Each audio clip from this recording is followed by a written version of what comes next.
በኋላ የመጣ አይና ወጣ አለ። ይቺ ሮዚ የምትባል ልጅ ግን እንዴት ነው የሚያደርጋት? ማርገዟን ልታበስረው እንደ ጥሩ ነገር ልክ እኮ ኒካ ስራ ያረገዘችለት ነው የምትመስለው። ልትነግረው ፏ ብትን ብላ ፏ ብትን አድርጋ ቤቱን ሶፊ መጣችባት። እኔ ግን ሶፊ ባትታረቅ ብዬ ተመኘሁ፣ የዛሬውን ቪዲዮ ካየሁ በኋላ ማለት ነው። አሰላሙ አለይኩም ወራህመቱላሂ ወበረካቱ። ውድና የተከበራችሁ የዘይነብ እንድሪስ ዩቲዩብ ቻናል ቤተሰቦች እንዴት ናችሁ? ደህና ናችሁ? አማን ናችሁ ወይ? አላችሁልኝ? እኔ ያለሁላችሁ። እንግዲህ ከቻሳ ብለናል። ቪዲዮ መስራት እየጀመርኩ ነው። ኢንሻአላህ እናንተም አበረታቱኝ ውድ ቤተሰቦቼ። በቃ ላይክ አድርጉልኝ፣ አበረታቱኝ እንደ ድሮው እንድመለስ ማለት ነው። ስንት ዚና ዝሙት የሚያስተላልፉትን ሁላ እያበረታታችሁ አይደለ? እኔ በነገራችን ላይ በቶፊቅ ያን ያክል አልሄድበትም፣ ታቆኛላችሁ እስከ ዛሬ። የዛሬው ቪዲዮ ግን አበሳጭቶኛል። ምክንያቱም ማለት በቃ ከአንድ ሙስሊም የማይጠበቅ ነው የሰራው ቪዲዮ። ዚናን ዝሙትን በአደባባይ ማስፋፋት ነው።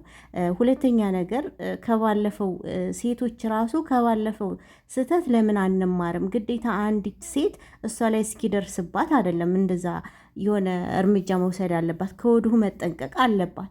እንግዲህ ዛሬ ሮዚ አይታችኋል፣ ፏፈሽ ብላ ቤቱን ሁሉ አሰማምራ አልጋው ሁሉ ቀይ በቀይ ሻማ አበባ ምናምን ተበትኖ ፏ ብላ የምትፈልገው ነገር የምትጓጓለት ነገር በህይወትህ በጣም የምትፈልገው ነገር አሳካሁልህ፣ አደረግኩልህ፣ በቃ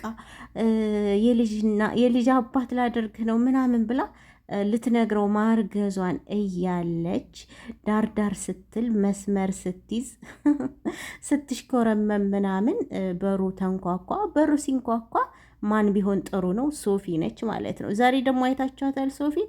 ሶፊ ዛሬ ሱሪ ነው የለበሰችው። በነገራችን ላይ ካላያችኋት እዩዋት ብዬ ነው። እና በጣም ቀልቃላ ነች ይቺ ሮዚ ማለት ነው።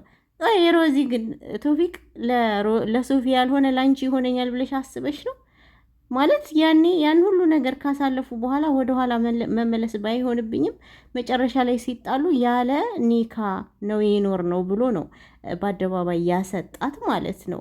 አሁን አንቺ እኛ እስከምናቀሽ ድረስ ምንም ኒካ እንደሌላችሁ ምናምን ነው እንግዲህ አደረግ ነው የምፈልገው ነገር ሆነልህ፣ ተሳካልህ፣ በቃ ዛሬ ላስደስትህ ነው በህይወትህ በጣም የምትጓጓለትን ነገር አሳካሁልህ ምናምን እያልሽ ያው ከርዕሱ እንደተረዳሁት ባንደበታችሁ ወይም ባንደበትሽ አረግዝኩልህ ባትዩም ርዕሱ ላይ እርጉዝ እንደሆንሽ እና ቶፊቅ የልጅ አባት ሊሆን እንደሆነ ነው ጽፋችሁ የገለጻችሁት። በእርግጥ ቀጣይ ቪዲዮ ይኖረዋል፣ ይገባናል። ፕራንክ ነው። ፕራንኩ ግን አስተማሪ አይደለም፣ ከሃይማኖታችሁ ጋር የሚሄድ አይደለም። እኔ ብዙን ጊዜ አልቃወመውም ቶፊቅን። ዛሬ ግን ዝም አልልም፣ ምክንያቱም ይሄ ጥሩ ስላልሆነ ዝሙትን ዚናን ማስፋፋት ስለሆነ። ባለፈው እኮ መጨረሻ ላይ ስትጣሉ ከሶፊያ ጋር ኒካ የለንም ምናምን ነበር እያልክ የነበረው። ዛሬ እስከዚሽ ጋር ኒካ አለህ እንዴ? ኒካ የለህም አደለ? ስለዚህ የሚመጥናችሁን ፕራንክ ስሩ። በእርግጥ ሰው ይሄንን ነው ማየት የሚወደው፣ ይገባኛል፣ አውቃለሁ። ሺህ ጊዜ መታየቱ ይቀራል እንጂ እንደዚህ አይነት ነገር ባትሰሩ መልካም ነው ብዬ አስባለሁኝ። ሲቀጥል የቪዲዮን መጨረሻ አላየንም። ነገ ከነገ ወዲያ የሚለቀቅ ሊኖር ይችላል፣ ወይ በቶፊቅ ወይ በሶፊያ። የዛኔ እናውቃለን ፕራንክ እንደሆነ። እዚህ ጋር ግን ምንም ይሁን ምን ማናት ስሟ እቺ ሮዛ ሶፊያን የምታናግርበት መንገድ በጣም ነው የሚደብረው። እውነት ለመናገር ታመነጫጭቃታለች። የሶፊ ትዕግስት ምናምን ላወራው ፈልገዋለሁ አለች። ልታወራው ከፈለገች ለምን አንቺ ብትለቂላት ምን ችግር አለው? ማለት አመት አታወራም፣ 10 ደቂቃ ምናምን 20 ደቂቃ ነው ብታወራ። ለምንድን ነው እዛ ጋር ፍጥጥ ያልሽው? በቶፊቅ የምትተማመኝ ከሆነ ቶፊቅ ምንም ነገር ይደብቀኛል ብለሽ ካላስብሽ ለምን ወጣው ብለሽ እነሱ እንዲያወሩ አልፈቀድሽላቸውም? በእርግጥ ከአንቺ ምንም ነገር እንደማይደብቅ ምናምን ነው እሱም እዛ ጋር ሲናገር የነበረው። አንቺ ያናደደሽ የሶፊ እዛ መገኘት ፕሮግራሙ በምፈልጊው መንገድ ስላላለቀልሽ እሱ አናዶሽ ሊሆን ይችላል እንደዛ እሷን እየገፈታተርሻት ማለት ነው። እና ባጭሩ እየሰራችሁት ያለው ነገር ጥሩ አይደለም። እኔ አብዛኛውን ጊዜ እንደዚህ የማይመቸኝ ነገር ካለ በቶፊቅ አስተያየት አልሰጥም፣ ጸጥ ነው የምለው። ይሄ ግን ጥሩ አይደለም። በቃ በሃይማኖታችንም ደረጃ ጥሩ ስላልሆነ መናገር ስላለብኝ ነው እየተናገርኩ ያለሁት። ሶ በአንድ ቪዲዮ የሚያልቅ ፕራንክ ብታደርጉ አሪፍ ነው። እሱንም ደግሞ እንደዚህ የመነካካት ምናምን የሆነ ወደ ሀራም የሚወስድ ነገር ሳይኖረው ማለት ነው። እና አሁን ባለፈውም አብረን ካላደርን ምናምን ብለህ የሰራው በእርግጥ ፕራንክ ቢሆንም እሱ ራሱ ያስጠላል። ይህ ምንድን ነው? ወጣቱ ወደ ዝሙት ወዳልሆነ ቦታ እንዲውል ያልሆነ ነገር እንዲያስብ እየገፋፋችሁ ነው ማለት ነው ያላችሁት። ሶ እንግዲህ እኔ የተሰማኝን የተናገርኩት። በነገራችን ላይ ሮዚ እጣ ፋንታሽ ነገ ጧት ልክ ሶፊ ላይ የደረሰው እንዳይሆን አንቺም ላይ ማለት ነው። መጨረሻ ላይ እኛ እኮ ኒካ የለንም ምናምን ብሎ መጨረሻ ላይ ቶፊቅ እንትን እንዳይልሽ እና ተረጋጊ። በጣም እየተንቀለቀልሽ ነው። ረጋ ረጋ ረጋ ማለት አለው ዋጋ ማለት እወዳለሁ። ሶፊዬ ደግሞ የኔ ሚስኪን እንደው ምን ልበልሽ፣ በቃ ምንም የምልሽ ነገር የለኝም። ብቻ እወድሻለሁኝ። ስታመነጫጭቅሽ ሳይ በጣም ተሰምቶኛል።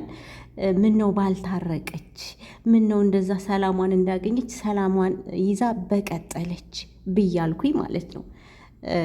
እና ከባድ ነው መታረቃችሁ። ለእኔ በጣም ደስታ ፈጥሮልኝ ነበር። አሁን ላይ ግን ያንቺን ስቃይ ሳይ በቃ ምን ነው ባትታረቅ ብዬ አልኩኝ የኔ ቆንጆ።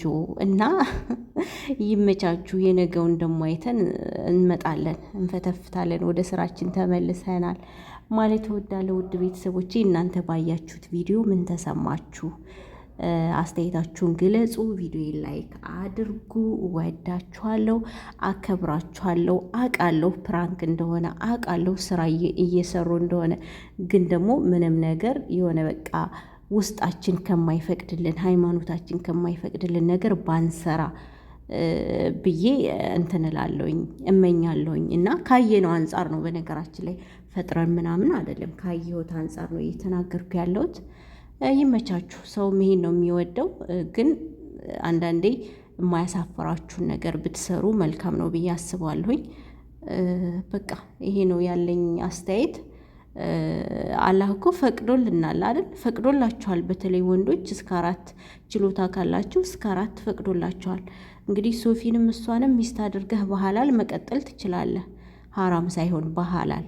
እዚህ ጋ ምንም ኒካ ሳይኖር ግን እንደዚህ አብሬሽ መተኛ ትፈልጋለሁ፣ አባት ልታረገኝ ነው ምናምን፣ ይሄ ወጣቱን ወዳልሆነ ቦታ መምረጥ ማለት ነው ብዬ ነው የማስበው። እና በቃ ይሄንን ይመስላል። ውድ ቤተሰቦቼ እያወራሁ እያለ መጡ። ቪዲዮ ላይክ አድርጉልኝ እሺ ምርጦች። በቃ ለዛሬ ዝጋ ይበቃኛል። ቻው።